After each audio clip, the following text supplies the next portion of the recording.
اعوذ باللہ من الشیطان الرجیم بسم اللہ الرحمن الرحیم الصلاۃ والسلام علیک یا رسول اللہ وعلی آلک وصحبک یا حبیب اللہ الصلاۃ والسلام علیک یا رحمۃ للعالمین وعلی آلک وصحبک یا سید یا شفیع المذنبین۔ میرے تمام دوستوں کو السلام علیکم ورحمۃ اللہ وبرکاتہ۔ میں امید کرتا ہوں آپ سارے دوست خیریت سے ہوں گے، اللہ تعالیٰ آپ کو خیریت سے رکھے۔ میری ایک دو دن طبیعت ٹھیک نہیں تھی تو میں نے یہ سوشل میڈیا استعمال نہیں کیا، آپ کے کافی سارے سوالات جمع ہو گئے، تو انشاءاللہ تعالیٰ ساتھ ساتھ میں زندگی رہی تو جواب دیتا رہوں گا۔ آج ایک دو باتوں کو ایڈجسٹ کرتے ہیں۔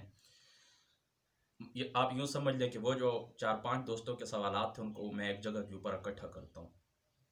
دیکھیں، یہ بات یاد رکھیں کہ گھر ٹوٹنے کی جو بنیادی طور کے اوپر وجوہات ہیں وہ کافی ساری ہیں، تقریباً 10-12 بنتی ہیں، لیکن ابتدائی دو میں آج آپ کو بتاتا ہوں۔ قرآن اور سنت کی تتبع اور تلاش کے اندر، یعنی قرآن اور سنت کی روشنی کے اندر میں یہ بات کہتا ہوں کہ بیوی کے اوپر اللہ تعالیٰ نے صرف دو حق رکھے ہیں۔ بیوی کے اوپر اللہ تعالیٰ نے صرف دو حق رکھے ہیں۔ امام نووی رحمۃ اللہ تعالیٰ علیہ آپ نے شرح مسلم کے اندر لکھا ہے بیوی کے اوپر کتنے حق واجب ہیں؟ دو۔ ایک ہے خامن کے گھر کے اندر رہنا، اور دوسرا اس خامن کو اپنے جسم کے اوپر قدرت دینا۔ یہ دو حق اللہ تعالیٰ نے بیوی کے اوپر واجب رکھے ہیں۔ اب اس طرح کے باقی جتنے بھی معاملات ہیں، مثال کے طور پر گھر کے اندر کھانا پکانا، خامن کے بچوں کی خدمت کرنا، بچوں کو ہوم ورک کرانا، گھر کی صفائی کرنا، کپڑے پریس کر کے دینا، کپڑے سی لینا، وغیرہ وغیرہ، یہ جتنے بھی معاملات ہیں ان میں سے بعض اخلاقی زمرے کے اندر آتے ہیں، اور بعض زیادہ سے زیادہ اگر آپ اس کو کھینچ تان لیں تو مستحب کے زمرے کے اندر چلے جاتے ہیں۔ کیونکہ بعض خواتین، آپ کو معلوم ہے کہ حضرت عبداللہ ابن زبیر رضی اللہ تعالیٰ عنہ، آپ کی حضرت زبیر کی جو گھر والی تھی، وہ اپنے خامن کے گھوڑے کے لیے وہ چارہ وغیرہ لایا کرتی تھی۔ حضرت عائشہ رضی اللہ تعالیٰ عنہ حضور علیہ الصلوۃ والسلام کو کنگھی کر کے دیا کرتی تھی، وغیرہ وغیرہ۔ یہ سارے معاملات ان کو دیکھیں، ازواج مطہرات کی سیرت کو دیکھیں، اہل بیت کے گھر والیوں کی سیرت کو دیکھیں، تو یہ معاملات مستحب کے اندر جاتے ہیں۔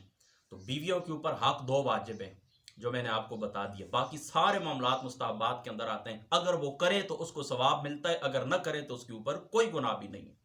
لیکن ہمارے گھر اس وجہ سے ٹوٹتے ہیں کہ ہم اپنی بیویوں سے یہ مطالبات کرتے ہیں، آپ نے یہ بھی کرنا ہے، میرے ابو کی خدمت کرنی ہے، امی کی خدمت کرنی ہے، میرے بھائی کو آپ نے فلاں ٹائم پر وہ کیا کیا تھا، اس کو سلام نہیں کیا تھا، اس کے کپڑے پریس نہیں تھے، وغیرہ وغیرہ۔ یہ سارے جتنے معاملات ہیں پھر ان کی وجہ سے گھر ٹوٹتے ہیں، اس وجہ سے کہ آپ ناسمجھی کرتے ہیں کہ جو چیزیں اس کے اوپر اللہ رسول نے واجب کی نہیں، آپ اس کے اوپر وہ حق واجب کیوں کرتے ہیں اور اس کی ڈیمانڈ کیوں کرتے ہیں؟ تو جب آپ ایسے معاملات کی ڈیمانڈ کرتے ہیں جو اس کے اوپر ضروری نہیں، تو گھر تو ٹوٹنا ہے۔ دیکھیں نا، جو چیز اس کے اوپر واجب ہے، اگر اس واجب حق کے اندر وہ کمی کرے تو پھر تو بات طلاق تک جا سکتی ہے۔ لیکن جو باتیں میں ثواب کی اگر وہ نہ کرنا چاہے، آپ اس کے اوپر وہ کیا کہتے ہیں، تھریٹ کیوں کرتے ہیں؟ آپ کو نہیں کرنا چاہیے۔ تو بنیادی طور پر میں سمجھتا ہوں گھر ٹوٹنے کی ایک وجہ یہ ہے کہ بیوی کے اوپر ضرورت سے زیادہ بوجھ لاد دینا ہے، اور جو چیزیں اس کے اوپر ضروری نہیں تھیں آپ اس کو ضروری قرار دے دیتے ہیں، پھر وہ اگر نہیں کرتی تو آپ اس کو طلاق دے دیتے ہیں۔ تو سب سے پہلے، اگر آپ کو ہو سکتا ہے آپ پڑھے لکھے لوگ ہیں، پہلے آپ کو یہ بات معلوم ہو، اگر معلوم نہیں تھی تو یہ یاد رکھ لیں، بیوی باقی ان کو دعا کی ہیں، باقی سارا جو کچھ یہ آپ کے ساتھ کرتی ہیں، یہ تبرع آپ کے ساتھ کرتی ہیں اور احسان کرتی ہیں۔ اور کمپنی کے اندر جو ملازمین کام کرتے ہیں نا، تو وہ جس وقت اس طرح کرتے ہیں کہ کوئی اضافی کام کرتے ہیں تو کمپنی ان کو بونس دیتی ہے، تو آپ کو تو ان کا شکر گزار رہنا چاہیے، ان کی تعریف کرنی چاہیے، ان کا احسان مند رہنا چاہیے کہ آپ کے بہت سارے معاملات فقہاء نے کتابوں کے اندر، فقہاء کی کتابوں کے اندر آتا ہے، یہ فقہی ایک مسئلہ ہے بڑا اہم، کہ اگر مثال کے طور کے اوپر بیوی آپ کے بچے کو اگر دودھ پلانے کی اجرت بھی طلب کرے تو وہ کر سکتی ہے۔ یہ بات آپ لوگ پہلے سنی ہے، آپ نے نہیں سنی تو آج سن لیں۔ تو پھر آپ خود دوست اللہ تعالیٰ کا، ہم لوگوں کو اللہ تعالیٰ کا شکر گزار رہنا چاہیے کہ خاص کر ہم جو چھچ کے لوگ ہیں، یہ جو ہماری بیوی ہوتی ہیں، جانوروں کا بھی خیال رکھتی ہیں، جانور بھی پالتی ہیں، 5-5 6-6 بچے بھی پالتی ہیں، گھر کی صفائی بھی کرتی ہیں۔ تو یہ سارے معاملات آپ کے احسان مندی کے زمرے کے اندر جاتے ہیں، کرے تو اس کو ثواب ہے، نہ کرے تو کوئی گناہ نہیں، لہٰذا اس بات کا آپ لوگ خیال رکھیں۔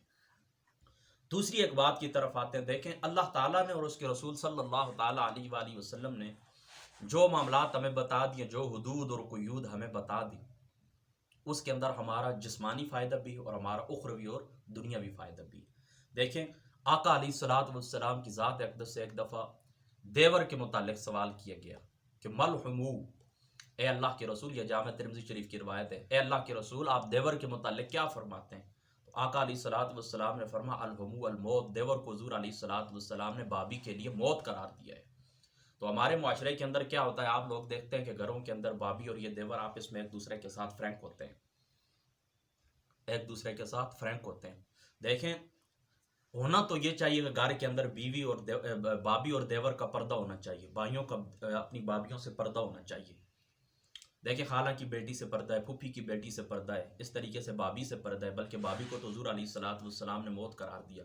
تو جوائنٹ فیملی سسٹم کے اندر اکٹھے رہتے ہوئے ہم ان معاملات کا خیال نہیں رکھتے، اور میں اپنی 29-30 سالہ زندگی کے اندر بہت سارے ایسے معاملات، یہ بھابھی اور دیور کے معاملات دیکھ چکا ہوں۔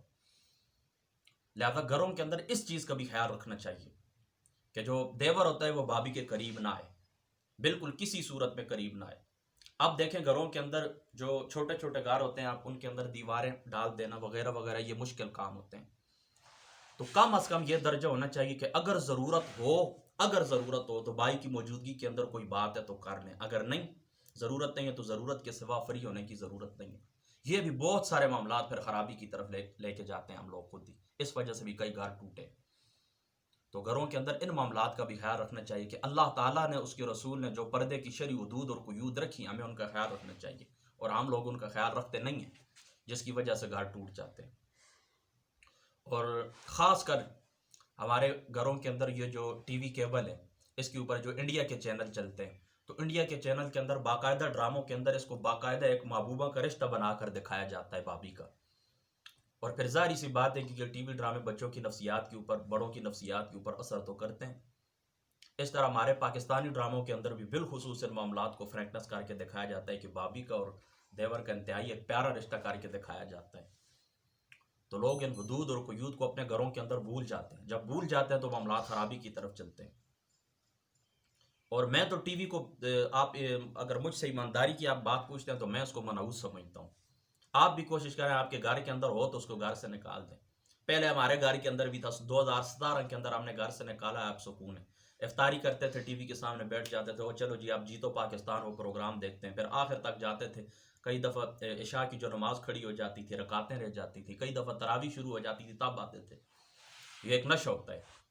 اب 2017 سے ہم نے اس کو گھر سے اب الحمدللہ تعالیٰ پرسکون، عشاء کی نماز پڑھ کے سو جاتے ہیں، ادھر مسجد سے جاتے ہیں گھر، عشاء کی نماز پڑھ کے سو جاتے ہیں، اللہ تعالیٰ صبح کی نماز بھی نصیب کر دیتے ہیں۔ اور یہ جو معاملات ہوتے ہیں آج کل، آپ کو پتہ ہے کون سا کلچر ہمیں دکھایا جاتا ہے ڈراموں کے اندر۔ چلو پہلے ایک زمانے کی اور بات تھی، 80s کی بات کر لیں، 90s کی بات کر لیں، وہ اور زمانہ ہوتا تھا، اب وہ معاملات نہیں رہے۔ تو آج کی اس ویڈیو کے اندر دو باتیں میں نے آپ کو بتائی ہیں، پھر میں ان کو ریپیٹ کرتا ہوں، ان کا خلاصہ آپ کو سمجھاتا ہوں۔ بیویوں کے اوپر دو چیزیں واجب ہیں، ایک خاوند کے گھر رہنا، دوسرا ان کو اپنے جسم کے اوپر قدرت دینا۔ باقی جتنے بھی معاملات ہیں اگر وہ خوشی سے کرے تو کرے، نہ کرے تو آپ ان کو فورس نہ کریں۔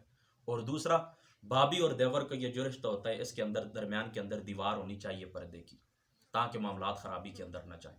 اور خاوندوں کو میری نصیحت یہ کہ دیکھیں، یہ جو بیویاں ہوتی ہیں یہ اللہ تعالیٰ کی ایک کمزور مخلوق ہے، یہ اپنا گھر بار چھوڑ کر آپ کے پاس آ جاتی ہیں۔ جب اپنے گھر کے اندر ہوتی ہے تو ان کے جو اپنے بہن بھائی ہوتے ہیں وہاں پر یہ کوئی فرمائش کرتی ہے، کوئی خواہش کرتی ہے، تو اس کو اپنے بہن بھائی کہتے ہیں کہ یہ تمہارا گھر نہیں ہے، تمہارا گھر آگے اپنے خاوند کے گھر جب آپ چلی جائیں گی وہاں پر آپ نے جو کچھ کرنا ہوگا کریں۔